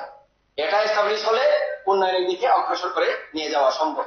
তার কারণে এই যে 250 কোটি টাকার প্যাকেজ, এটা বহু বহু গুরুত্বপূর্ণ। এই গুরুত্বটা আপনাদেরকে বুঝতে হবে। তারপরে যে বিষয়ের ব্যাপারে আমি আলোচনা করতে চাই, 17 নম্বরে এখানে মহামান্য রাজ্যপাল ওনার ভাষণে বলেছিলেন যে আমার সরকার রাজ্যে একটি বেসরকারি মুক্ত বিশ্ববিদ্যালয় স্থাপনে অনুমোদন দিয়েছে। এই বেসরকারি মুক্ত বিশ্ববিদ্যালয়টির নাম হবে মাতা ত্রিপুরা সুন্দরী ওপেন ইউনিভার্সিটি। এখানে প্রথম কথা হচ্ছে, মাতা ত্রিপুরা সুন্দরী নামে যে ওপেন ইউনিভার্সিটিটা হচ্ছে, এটা একটা নিজস্ব যে সংস্কৃতি, নিজের সংস্কৃতি, নিজের ভূমির সাথে জড়িত তার যে ঐতিহ্যকে সম্মান দেওয়া স্বরূপ এই নামটা। আমি মহামান্য রাজ্যপাল মহোদয়কে অনেক অনেক ধন্যবাদ জানাই, সাধুবাদ জানাই এই ধরনের মানসিকতার পরিচয় দেওয়ার জন্য আমাদের সরকারের দ্বারা। যে মাতা ত্রিপুরা সুন্দরী, যে ত্রিপুরা সুন্দরীর মন্দিরকে বামফ্রন্ট সরকারের আমলে একটা বেহাল অবস্থায় রেখে দেওয়া হয়েছিল, দুর্নীতি চলেছিল সেদিন, সেই সময়ে ওনাদের সময়ে গ্যাসের দুর্নীতি, সেখানকে গ্যাসের যে পরিমাণে গ্যাস ওনারা হিসাব দেখাতেন, সেই পরিমাণে গ্যাস আসলে কিন্তু খরচ হতো না। আমরা শুনেছিলাম আমাদের ট্রেজারি বেঞ্চের মেম্বার অভিষেক দেবরায়ের ওনার মূল বক্তব্যের মধ্যে দিয়ে শুনেছিলাম। সেদিন আমি জানতে পারলাম যে ওনারা মন্দিরেও কেলেঙ্কারিটা ছাড়েননি, মন্দির পর্যন্ত কেলেঙ্কারিটা জারি রেখেছিলেন ওনারা, এর থেকে প্রমাণিত হয়। তাহলে এই যে মাতা ত্রিপুরা সুন্দরী ওপেন ইউনিভার্সিটি, যেটা আজকে ত্রিপুরা রাজ্যের বুকে এমন অনেক বেকার যুবক যুবতী যারা নিজেদেরকে উচ্চশিক্ষায় শিক্ষিত করে তুলতে চান, কিন্তু আর্থিক অনটন বা কর্মজীবনের জন্য ব্যস্ততার কারণে বা বিভিন্ন কারণে সেটা হয়ে ওঠে না, সেই ধরনের ছেলে মেয়েরা যারা বর্তমানে ইগনো আছে, Indira Gandhi national open university, ঠিক এর সাথে সাথে আমরা যদি সরকার অ্যাপ্রুভ করার একটা ইউনিভার্সিটি যেটা মাতা ত্রিপুরা সুন্দরী ওপেন ইউনিভার্সিটি হতে যাচ্ছে, এটা দিতে পারে, রাজ্যের যুবক যুবতীরা আরো উপকৃত হবেন বলে মনে করি। এবং রাজ্যের যে শিক্ষার হার আজকে বর্তমানে আমরা দেখতে পাচ্ছি যে নেশার বিরুদ্ধে আমরা সবাই বলছি, নতুন প্রজন্মকে, যুব প্রজন্মকে যদি আমরা সুন্দর রাস্তা দেখাতে না পারি তাহলে ওনারা পথগ্রস্ত হবেন, এটাই স্বাভাবিক। এই যে সুন্দর রাস্তা দেখানোর জন্য, সঠিক রাস্তা দেখানোর জন্য এই ধরনের ইউনিভার্সিটি, এই ধরনের স্কুল ব্যবস্থা, শিক্ষা ব্যবস্থা করা অতীব জরুরি বলে আমি মনে করি। তার কারণে আমি এই বিষয়টাকে খুবই ধন্যবাদ জানাই, প্রশংসা করি। শিক্ষা ক্ষেত্রে উন্নয়নে সংস্কৃত বিশ্ববিদ্যালয়, সংস্কৃত ভারতবর্ষের একটা মাদার ল্যাঙ্গুয়েজ বলতে পারি, যে ল্যাঙ্গুয়েজের থেকে অনেক ভাষার উৎপত্তি হয়েছে আমরা জানি সবাই। এই ল্যাঙ্গুয়েজটাকে, এই ভাষাটাকে বিভিন্নভাবে অবহেলা করে শেষের দিকে নিয়ে যাওয়া হয়েছিল। আর এই ভাষাটাকে কিভাবে আবার পুনরুদ্ধার করা যায় সেই দিকে লক্ষ্য রেখে আমাদের সরকার সংস্কৃত বিশ্ববিদ্যালয়, ত্রিপুরা রাজ্যের যুবরাও যাতে সংস্কৃত শিক্ষার জন্য সুযোগ পায় সেই দিকে লক্ষ্য রেখে 100.83 কোটি টাকার মঞ্জুর দিয়েছেন, যার মাধ্যমে এই সংস্কৃত বিশ্ববিদ্যালয়টাকে প্রশাসনিক ভবন নির্মাণ করা হবে এবং তার পঠন পাঠনের সুব্যবস্থা করা হবে। এটা খুবই প্রশংসনীয়। আমরা দিন দিন উত্তরোত্তর আমরা নিজের যে ভারতীয় সংস্কৃতি, ভারতীয় ঐতিহ্য, ভারতীয় যে তার যে নিজের যে পরিচয়, আত্মপরিচয়, সেই পরিচয়ের দিকে আমরা যাচ্ছি এবং সেগুলোকে সম্মান কিভাবে করা দরকার, কিভাবে করতে হয় সেই জিনিসটা যাতে ভারতবাসীরা জানে, যে জিনিসটা কংগ্রেসের আমলে, দীর্ঘ কংগ্রেসের জামানায় এই জিনিসটা কিন্তু দেশের মানুষ ভুলতে বসেছিলেন। আজকে শিক্ষানীতি পরিবর্তিত হচ্ছে। কেন পরিবর্তিত হচ্ছে?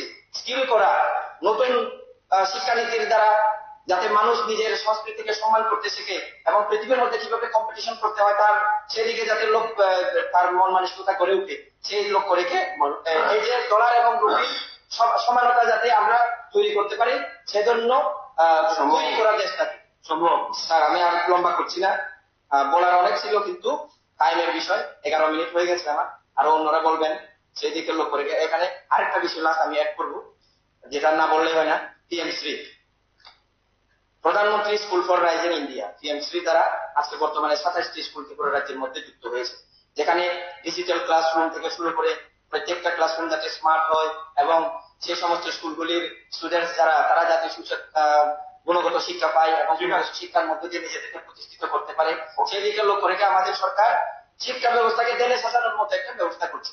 শিক্ষা ব্যবস্থার তার যে ফল, সেই ফল কিন্তু 1-2 দিনে পাওয়া সম্ভব না। আমাদের সরকার মাত্র 5 বছর প্লাস 1 বছর গেল, 6 বছর।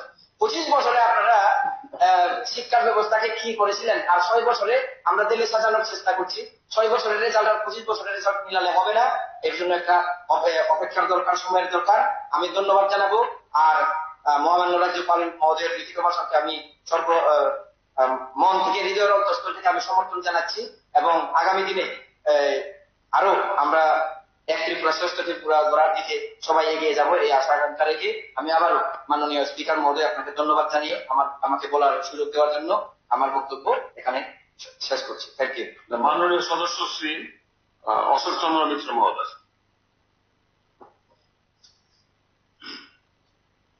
মাননীয় স্পিকার মহোদয়, গত 10ই জানুয়ারি শীতকালের অধিবেশনের প্রথম দিন মাননীয় রাজ্যপাল উনি ওনার লিখিত ভাষণ 32 পৃষ্ঠায় 85টি আর্টিকেলে রেখেছেন। এই ভাষণ আমি সবটাই পড়েছি। তাছাড়া তার সপক্ষে যে ভাষণ দিয়েছেন আমাদের মাননীয় পরিষদীয় মন্ত্রী সহ আমাদের ট্রেজারি বেঞ্চে যারা আছেন, তাদের সকলেরই এই ভাষণকে সমর্থন করে যে ভাষণ দিয়েছেন তাও শুনেছি। আমি যেটা লক্ষ্য করছি, এই ভাষণে শুধু সাফল্যের একটা খতিয়ান দেওয়া হয়েছে, কিন্তু এই ভাষণে সাফল্যের সঙ্গে সঙ্গে কিছু অসাফল্য বা অসফলতা যে রয়েছে তার কোনো ইঙ্গিত নেই। এছাড়া কোনো উত্তর ছিল, কিন্তু ঠিক যে জায়গায় যাওয়ার সিদ্ধান্ত ছিল সেটায় যাওয়া যায়নি, তার সম্পর্কে কোনো কথা বলা হয়নি। আমি আমার বক্তব্যের মধ্যে আমি শুধু সেই বিষয়গুলি উল্লেখ করব। সমর্থন আপনারা যারা করেছেন, যে সফলতার খতিয়ান দিয়েছেন, সেই সফলতার খতিয়ানকে আপনারা সমর্থন করেছেন। আমি তার পরিপ্রেক্ষিতে আমি শুধু যে ত্রুটিগুলি রয়েছে যিনি উল্লেখ করা প্রয়োজন ছিল, সফলতাকে আরো ভালো নেওয়ার জন্য, জায়গায় নেওয়ার জন্য যে উদ্যোগ নেওয়া দরকার ছিল, সে কথাগুলি যেহেতু বলা হয়নি আমি তাকে উল্লেখ করছি। শিক্ষা, আমি শিক্ষক ছিলাম, তাই শিক্ষার সম্পর্কে আমি প্রথম বলবো। এখানে আলোচনা করেছেন যে কিছু ইউনিভার্সিটি আমাদের এসেছেন, কেন্দ্রীয় কিছু, কেন্দ্রীয় নয়, কিছু বিশ্ববিদ্যালয় সেই এনেছেন। আর্যভট্ট থেকে আরম্ভ করে আমাদের টেকনো ইন্ডিয়া থেকে আরম্ভ করে মুক্ত বিশ্ববিদ্যালয়, মাতা ত্রিপুরা সুন্দরী বিশ্ববিদ্যালয়, এগুলো এনেছে। আমি শুধু এখানে একটি কথাই বলবো যে বিশ্ববিদ্যালয়গুলো এনেছেন, সেই বিশ্ববিদ্যালয়গুলোর গুণমান আছে কি, গুণমান সম্পর্কে আমাদের রাজ্যের অভিভাবকরা, আমাদের রাজ্যের বিধায়কজনেরা, যারা ছাত্র ছাত্রী আছেন, তারা কি বলে। সুতরাং এই ইউনিভার্সিটিগুলির গুণমান দেখার জন্য আমি অনুরোধ করব, এই ইউনিভার্সিটিগুলির গুণমান ঠিক আছে। আমি আরেকটি কথা উল্লেখ করব, গুণমানের শিক্ষার জন্য যেটি সবচেয়ে বেশি প্রয়োজন সেটা হল শিক্ষক এবং তার শিক্ষার পরিকাঠামো। আমাদের রাজ্যে শহরাঞ্চল আমি বলবো না, মাননীয় মুখ্যমন্ত্রী উল্লেখ করেছেন 18টি সেখানে হায়ার সেকেন্ডারি স্কুলে কাজ চলছে, আরো কিছু কাজ শুরু হবে, নিশ্চিত কাজ শুরু হচ্ছে। কিন্তু গ্রামাঞ্চলের স্কুলগুলোর অবস্থা খুব খারাপ। গ্রামাঞ্চলের যে হায়ার সেকেন্ডারি স্কুলগুলো আছে সেগুলো অনেক পরিকাঠামোর অভাব রয়েছে, বিল্ডিং এর অভাব রয়েছে, শিক্ষককে এত স্বল্পতা। আমি শুধু আমার যে বিধানসভা কেন্দ্র, ঋষ্যমুখ বিধানসভা কেন্দ্রের নানা স্কুলে আমি যাই, প্রতিটি স্কুলের শিক্ষক স্বল্পতা রয়েছে। তাই আমাকে এখানে ভাবতে হবে যে আমি গুণমানের শিক্ষা যদি আমি করতে চাই আমাদের রাজ্যে, তাহলে সবচেয়ে যেটা প্রয়োজন সেটা হলো শিক্ষক নিয়োগ, গুণমানের শিক্ষক নিয়োগ। হ্যাঁ, গুণমানের শিক্ষক এখন নিয়োগ হচ্ছে ট্যাট পরীক্ষার মাধ্যমে, কিন্তু নিয়োগ এত ধীর গতিতে চলছে, তাতে কিন্তু ক্ষতি আমাদের হয়ে যাচ্ছে এবং পরিকাঠামোর উন্নয়নের প্রয়োজন রয়েছে। আমি আর একটা জিনিস যেটা এখানে উল্লেখ করব, কৃষি নিয়ে অনেক কথা বলা হয়েছে, অনেকগুলো ডাটা এখানে দেওয়া হয়েছে। মাননীয় কৃষি মন্ত্রী উনি অত্যন্ত উদ্যোগী লোক, স্বাভাবিকভাবে ওনার দপ্তরে কাজ করার চেষ্টা করছেন। কিছু বিষয় নিয়ে আমি এখানে কথা বলবো, সেটা হলো যে উনি যে ফল চাষের কথা অনেকগুলি বললেন, যে রাজ্যে অনেকগুলো ফল চাষ হচ্ছে, ফল বাগান হচ্ছে, কিন্তু আমি আমার বিধানসভা, কিন্তু অন্য বিধানসভা জানি না কি চিত্র আমি জানি না, কিন্তু আমার বিধানসভা কেন্দ্রে 3-4টি ফলের বাগান ছিল, ভালো ফলের বাগান ছিল, কাজু বাদাম ছিল, আম্রপলি ছিল, এরকম ধরনের ভালো ভালো বাগান ছিল। 3টি বাগান ধ্বংস হয়ে গেছে, মশলা বাগান ধ্বংস হয়ে গেছে, আমাদের বিভিন্ন অন্য যে সমস্ত ফ্রেশের বাগানগুলি ছিল ধ্বংস হয়ে গেছে। আমি প্রশ্ন করেছিলাম এবার এই যে বাগানগুলো নষ্ট হয়ে যাচ্ছে, দপ্তরের উদ্যোগ কি? স্বাভাবিকভাবে এখানে আমি বলবো যে এই যে বাগানগুলো যেগুলো স্থায়ী আছে, তৈরি করা আছে, পরিকাঠামো আছে, সেগুলোকে কেন আমরা লক্ষ্য করছি? পাম অয়েলের জন্য উনি বলেছেন অনেক সেক্টর, সেখানে নতুন পাম অয়েল বাগান হচ্ছে, কিন্তু ঋষিমুখ বিধানসভা কেন্দ্রে পাম অয়েল আছে, কিন্তু সে পাম অয়েলের গাছগুলো নার্সিং এর অভাবে, সেই পদ্ধতিগত যা যা করা দরকার তার অভাবে পাম অয়েল গাছগুলি নষ্ট হয়ে যাচ্ছে। তাই এখানে আমি বলবো শুধু কিছু ডাটা দিলে হবে না, বাস্তব চিত্রটা কিন্তু এখানে তুলতে হবে। আমাদের স্বাস্থ্য সম্পর্কে আমি বলবো, আমাদের মাননীয় মুখ্যমন্ত্রী একজন বিশিষ্ট চিকিৎসক, স্বাভাবিকভাবে চিকিৎসা সম্পর্কে ওনার দারুণ একটা আগ্রহ আছে। আমি দেখেছি উনি এই সময়ের মধ্যে আমাদের আগরতলাতে নার্সিং ইনস্টিটিউট থেকে বিভিন্ন যে মেডিকেল কলেজগুলিতে আসন ভিত্তি থেকে অনেকগুলো পরিসংখ্যান দিয়েছেন, এ নিয়ে আমার কোনো বিতর্ক নেই, এগুলো ভালো কাজ করেছেন, সেটাকে প্রশংসা করি। কিন্তু গ্রামাঞ্চলের স্বাস্থ্য ব্যবস্থাটা কেমন আছে? গ্রামাঞ্চলের স্বাস্থ্য ব্যবস্থাটা কিন্তু ভালো নেই, প্রতিটি হাসপাতাল জীর্ণ দশায় ভুগছে। আমি আমার ঋষিমুখ বিধানসভায় 5টি হাসপাতাল সেখানে রয়েছে, ঋষিমুখের সেই community health centre, Mataiti health centre, Nalbati health centre, সেই আমাদের রতনপুরি হেলথ সেন্টার, প্রতিটি হেলথ সেন্টারে আমি দেখেছি যে নার্স নেই, ডাক্তার নেই। আমাদের যে মতার একটা হাসপাতাল, একজন ডাক্তার দিয়ে চলে। সে ঋষিমুখের এত বড় একটা কমিউনিটি হাসপাতাল, 2জন ডাক্তার দিয়ে চলে, 3জন নার্স দিয়ে চলে। স্বাভাবিকভাবে সেখানে যন্ত্র নষ্ট হয়ে আছে, সেখানে এক্সরে মেশিন নষ্ট হয়ে আছে, সেই সোনোগ্রাফি মেশিন নষ্ট হয়েছে। গত 4-5 বছর তার সারাইয়ের কোন উদ্যোগ নেই। তাই আমি এখানে বলবো যে স্বাস্থ্য ব্যবস্থাটা শুধু আগরতলা কেন্দ্রে উন্নত করলে হবে না, জীবিতে আমি স্পেশাল যে সমস্ত ব্যবস্থা নিচ্ছি তা কিন্তু গ্রামাঞ্চলও নেওয়া দরকার, গ্রামীণ হাসপাতালগুলি থেকে দেওয়া দরকার। গরিব মানুষ কিন্তু এই হাসপাতালগুলি থেকে তার পরিষেবা পায়, তা আমি এটিকে উল্লেখ করি। আমি এই ভাষণের মধ্যে শিক্ষক কর্মচারী সম্পর্কে একটি কথাও লেখা নেই, একটি কথাও লেখা নাই। রাজ্যের শিক্ষক কর্মচারী একটা বিশেষ স্থান দখল করে আছে, তাদের ডিএ পাওনা আছে, তাদের অ্যাডহক প্রমোশনের এখনো সমস্যা সমাধান হয়নি। তো পরশুদিন শুনছিলাম মুখ্যমন্ত্রী বলছিলেন যে অ্যাডহক প্রমোশনকে সেখানে সমাধান করার জন্য একটা উদ্যোগ নেওয়া হচ্ছে। আমাদের পরিষদীয় মন্ত্রী বললেন, আমি অনুরোধ করছি যে কর্ম জটিলতা সৃষ্টি হচ্ছে অ্যাডহক প্রমোশন নিয়ে, অ্যাডহক প্রমোশনের সমস্যা অতি সত্তর দূর করা দরকার এবং কর্মচারীদের বকেয়া যে সমস্ত যে জিনিসগুলো রয়েছে তা পূরণ করা দরকার। সর্বশিক্ষা তারা সিঙ্গেল বেঞ্চ হাইকোর্টে রায় পেলেন, ডবল বেঞ্চের সেখানে রায় পেলেন, তাহলে রাজ্য সরকার কেন সুপ্রিম কোর্টে আপিলে গেলেন? তাদের সম্পর্কে তো মিশন টেকনিশে বলাই ছিল তাদের সমস্যা সমাধান করবে। তাহলে এই 5,000 5,500 সর্বশিক্ষা সেই শিক্ষকদের কেন তার হাইকোর্টের ডাবল বেঞ্চের রায় পাওয়ার পরেও তার সে মানা হলো না? অনেকগুলো হাইকোর্টের রায় আছে যেগুলো শিক্ষক কর্মচারী পেয়েছেন। আমাদের বিভিন্ন যে সমস্ত টেকনিক্যাল স্টাফরা আছেন, সেই টেকনিক্যাল স্টাফদের বিভিন্ন যে হাইকোর্টের ডিসিশন গুলো আছে সেগুলো তাদের মানা উচিত। আমি শেষ করছি, আমি বেশি বলবো না, শিক্ষক নির্দিষ্ট আমি আরেকটি বিষয় উল্লেখ করবো, ফ্লাড সম্পর্কে। ফ্লাডে অনেক ক্ষতি হয়েছে, অনেক ক্ষতি হয়েছে, ক্ষতিপূরণ আপনারা দিয়েছেন। এই সরকার ক্ষতিপূরণ দিয়েছেন তেমনি আমি বলবো না, কিন্তু ক্ষতিপূরণ প্রথম দিকে যে টাকাটা আপনারা দিয়েছিলেন সেই টাকা দিয়ে যে মানুষগুলিকে দেওয়া গেছে, দেখা গেছে পঞ্চায়েতে ঘর পড়েছে, পুকুর ভেসে গেছে, তাদের টাকা দেওয়া যায়। তাই আমরা দাবি করছি বা এখানে বলেছি যে আরো যাতে প্রচুর যে অর্থ সেখানে মঞ্জুর করা হয়, যারা ক্ষতিগ্রস্ত হয়েছেন তাদের দেওয়া যায়। আমার বিধানসভা কেন্দ্রে 2টি ব্রিজ একেবারে উড়ে গেছে, জলের করে উড়ে গেছে। রতনপুরে একটা ব্রিজ, হাজার হাজার মানুষ এদিক সেদিক করে, আমাদের সুনাইশ্রীতে একটা ব্রিজ, হাজার হাজার মানুষ এদিক সেদিক করে, দুটা ব্রিজে উড়ে গেছে। এই দুটা ব্রিজকে অতি সত্তর সেখানে পুনর্নির্মাণ করার জন্য উদ্যোগ নেওয়ার জন্য আমি বলছি। আমি সবশেষে মাননীয় রাজ্যপাল যে ভাষণগুলো দিয়েছেন, হ্যাঁ 7 মিনিট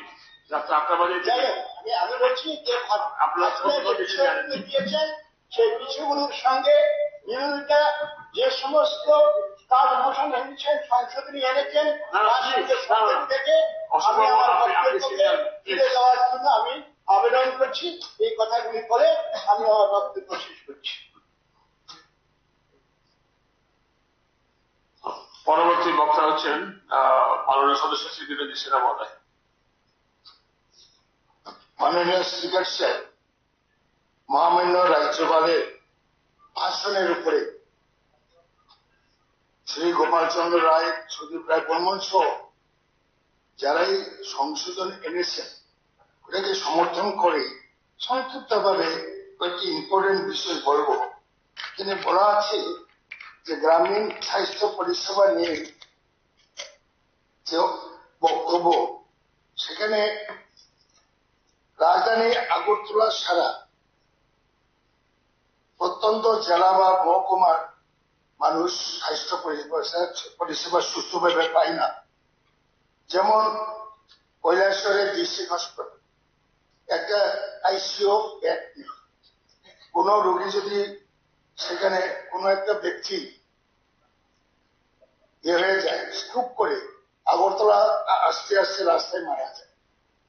সেই জন্য ডিস্ট্রিক্ট হসপিটাল গুলো, বিশেষ করে আগরতলা থেকে যে দূরগুলা ডিস্ট্রিক্ট আছে যেমন ধর্মনগর, কৈলাসহর, এই হাসপাতালগুলোতে আইসিইউ পরিষেবা রাখা বিশেষ প্রয়োজন তৎক্ষণাৎ রোগীকে বাঁচানোর জন্য।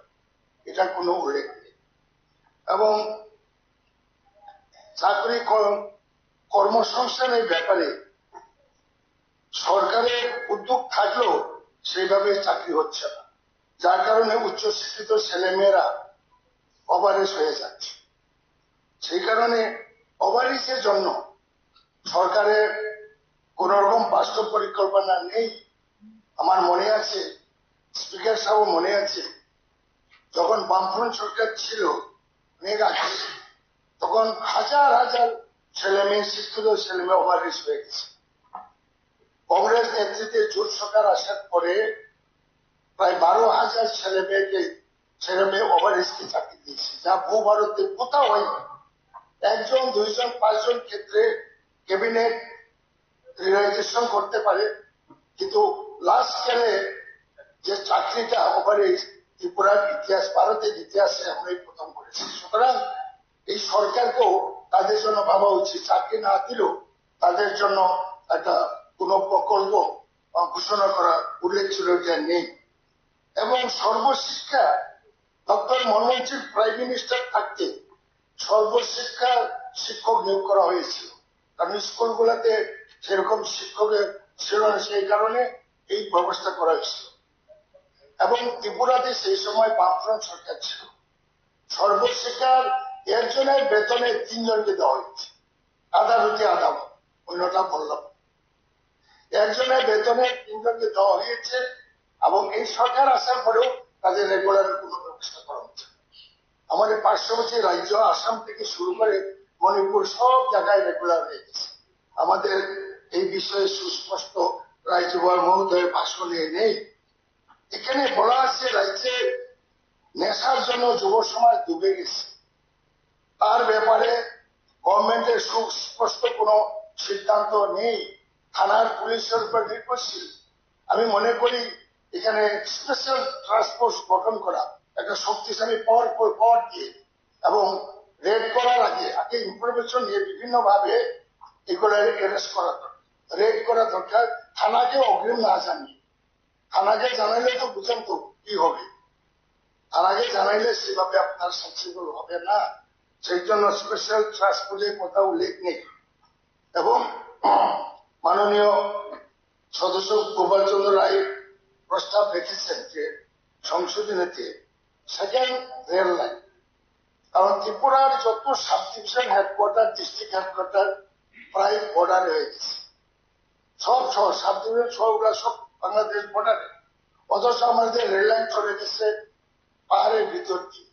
সেই জনবসতি এরিয়াগুলো যে পাস করার জন্য দ্বিতীয় রেল লাইনের উল্লেখ নেই। ধর্মনগর, কৈলাসহর, কমলপুর, খোয়াই, মোহনপুর, আগরতলা, সোনামুড়ায় 7 নম্বর পর্যন্ত যদি একটা দ্বিতীয় রেল লাইন চালু করে তাহলে সমস্ত ডিস্ট্রিক্ট এবং সাব ডিভিশন সুযোগ পাবে।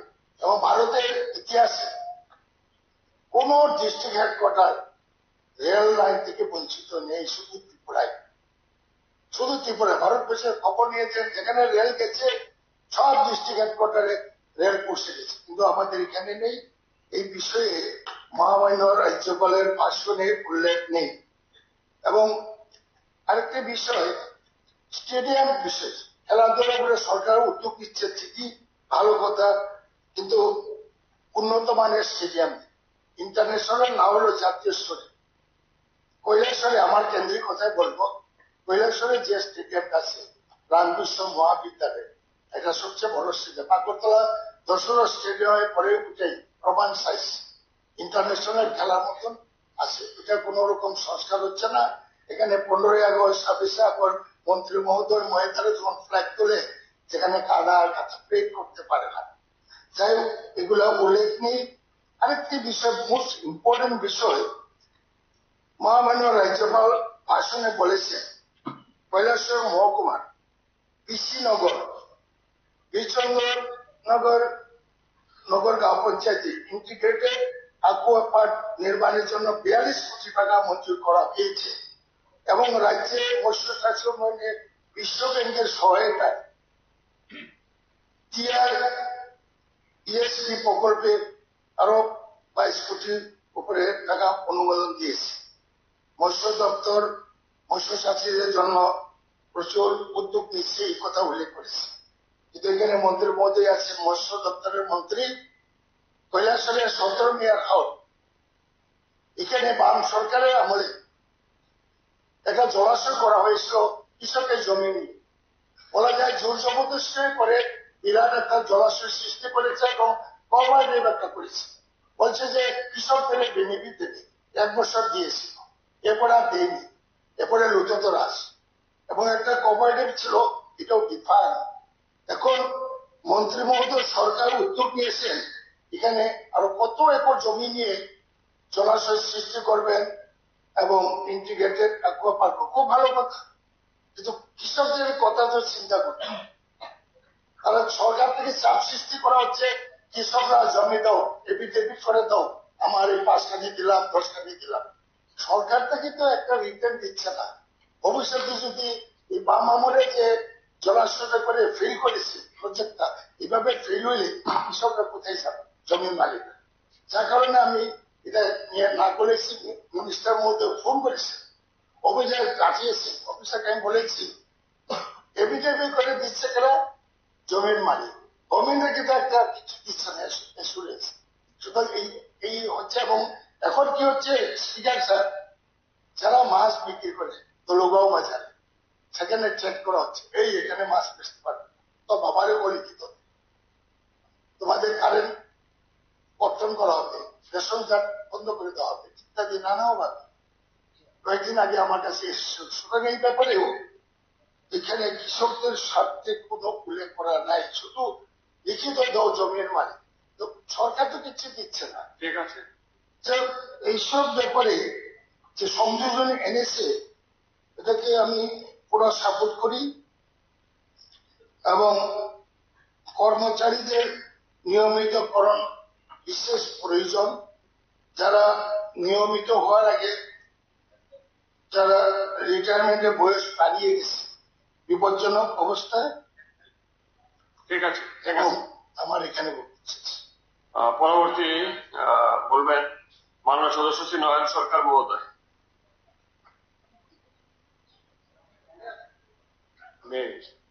দীপঙ্কর বাবু বলুন। মাননীয় স্পিকার স্যার, রাজ্যপাল মহোদয় ওনার যে ভাষণ প্রদান করেছেন, আমি মনে করি তার সঙ্গে আরো অনেকগুলো বিষয় আছে যে বিষয়গুলো যুক্ত হলে পরে এই রিপোর্টটা আরো সমৃদ্ধ সেখানে হবে। শিক্ষা, আমাদের রাজ্য মডেল রাজ্য, শিক্ষার কথা বলা হয়েছে, কিন্তু আমি যেটা লক্ষ্য করছি এখানে নজর দেওয়া দরকার, উত্তর পূর্বাঞ্চলের সবকটা রাজ্যের ভেতরে ড্রপ আউটের সংখ্যা থেকে ত্রিপুরা রাজ্যে ড্রপ আউটের সংখ্যা সবচেয়ে বেশি। 35.73% ড্রপ আউট এখানের মধ্যে হচ্ছে। এটা বন্ধ করা দরকার, নজর দেওয়া সেখানে দরকার। এর কারণ হচ্ছে গত 6 বছরে সেখানে শিক্ষক কমেছে, 11,696 জন শিক্ষক আমাদের রাজ্যে সেখানের মধ্যে কমেছে। বামফ্রন্ট সরকারের সময় যেখানে 48,780 ছিল, কমে এটা এখন 37,084 হয়েছে। এই 8,529টা শূন্য পদ, এগুলো অতি সত্ত্বর নিয়োগ সেখানের মধ্যে দরকার। 2 হচ্ছে কর্মচারীদের স্বার্থ সম্বলিত পুরাতন পেনশন পদ্ধতিতে ফিরে যাওয়া দরকার।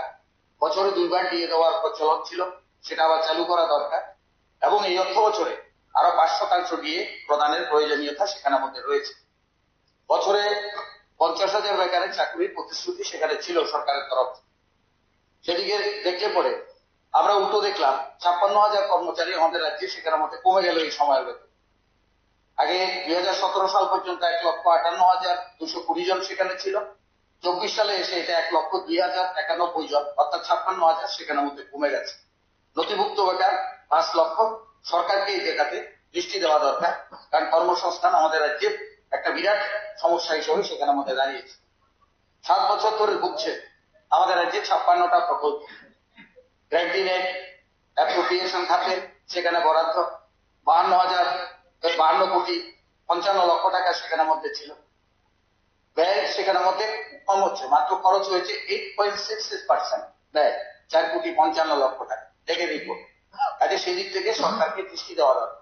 এই প্রকল্পগুলোর বাস্তবায়ন যদি সঠিকভাবে করতে না পারে, তাহলে পরে স্বাভাবিকভাবে আমাদের রাজ্যের অগ্রগতি সেখানের মধ্যে থেমে যাবে।